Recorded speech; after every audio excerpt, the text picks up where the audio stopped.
Hello everyone, welcome again on my YouTube channel. तो इस video में हम बात करने वाले हैं प्रेगनेंसी के दौरान मदर के शरीर में होने वाले चेंजेस के बारे में और उनको क्या क्या सिम्टम्स होते हैं। तो ये हम फर्स्ट, सेकंड और थर्ड ट्राइमेस्टर के हिसाब से देखेंगे। तो सबसे पहले बात करते हैं फर्स्ट ट्राइमेस्टर की।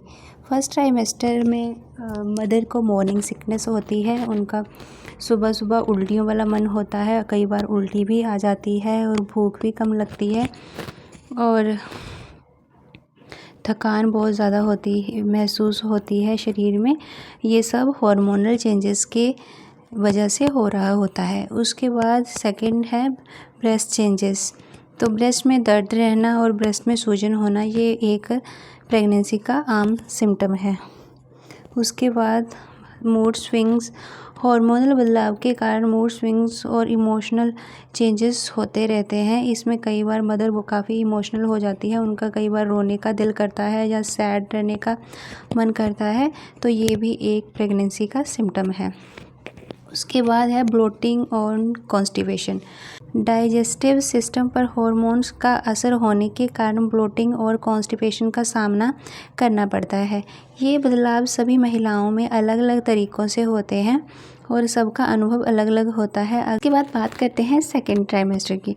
सेकेंड ट्राइमेस्टर में ग्रोइंग बेली, पेट का साइज बढ़ने लगता है क्योंकि बेबी का ग्रोथ तेज होता है और बेली जो है वो बड़ा दिखाई देने लगता है। फीलिंग बेबी मूवमेंट्स, इस ट्राइमेस्टर में आप बेबी के मूवमेंट्स, हिक्स, रोल्स महसूस कर सकते हैं। उसके बाद ब्रेस्ट चेंजेस, इसमें पहले ट्राइमेस्टर से ज़्यादा हो जाते हैं और स्ट्रेच मार्क्स भी पेट, ब्रेस्ट और थाई पर स्ट्रेच मार्क्स आने लगते हैं। स्किन चेंजेस, स्किन पर पिगमेंटेशन बढ़ सकती है। कई बार तो कई महिलाओं के पूरे फेस पे पिगमेंटेशन हो जाती है और बॉडी पे भी पिगमेंटेशन और पैचेस दिखाई देने लगते हैं। बट कुछ महिलाओं में ये चेंजेस बिल्कुल कम दिखाई देते हैं। नेज़ल ब्लीड्स, हार्मोनल चेंजेस और इंक्रीज्ड ब्लड फ्लो के कारण नाक बंद होने या नाक से खून आने की समस्या हो सकती है। कई महिलाओं में तो दांतों में दर्द भी शुरू हो जाता है। लेग क्रैम्प्स और बैक पेन, पेट का वेट बढ़ने के कारण पैरों में क्रैम्प्स और कमर में दर्द हो सकता है। वेरिकोज वेन, पैरों की नसों का फूलना या अक्सर दर्द और डिस्कम्फर्ट का कारण बन सकता है। इसके बाद बात करते हैं थर्ड ट्राइमेस्टर की। तो इसमें इंक्रीजिंग बेली साइज़, पेट और भी बढ़ जाता है और बेबी की ग्रोथ भी फुल टर्म के लिए तैयार हो रही होती है। शॉर्टनेस ऑफ ब्रीथ, बढ़े हुए यूट्रस के कारण लंग्स और डायफ्राम पर प्रेशर पड़ने लगता है जो सांस लेने में परेशानी कर सकता है। स्वेलिंग, कई महिलाओं में स्वेलिंग की दिक्कत भी आती है। उनके एंकल, हाथ और चेहरे पर सूजन हो सकती है।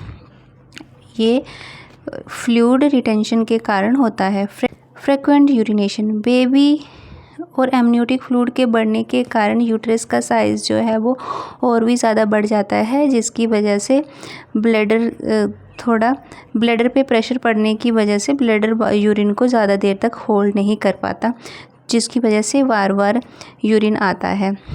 ब्रैक्सटन हिकस कॉन्ट्रैक्शन, ये माइल्ड इरेगुलर कॉन्ट्रैक्शन होती है जो बॉडी को लेबर के लिए तैयार करती है।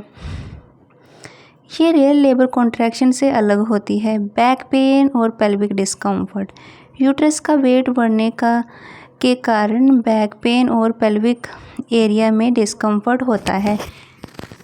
लीकिंग कोलोस्ट्रम, ब्रेस्ट से पहला दूध लीक कर सकता है, ये कुछ महिलाओं में ही देखने को मिलता है।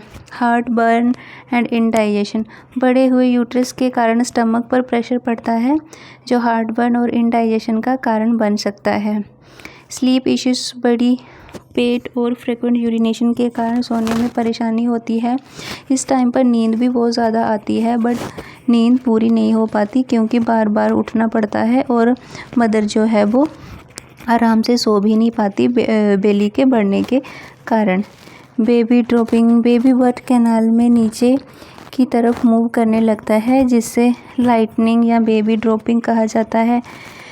इससे पेल्विक एरिया में प्रेशर बढ़ जाता है, लेकिन सांस लेने में थोड़ा राहत मिलती है।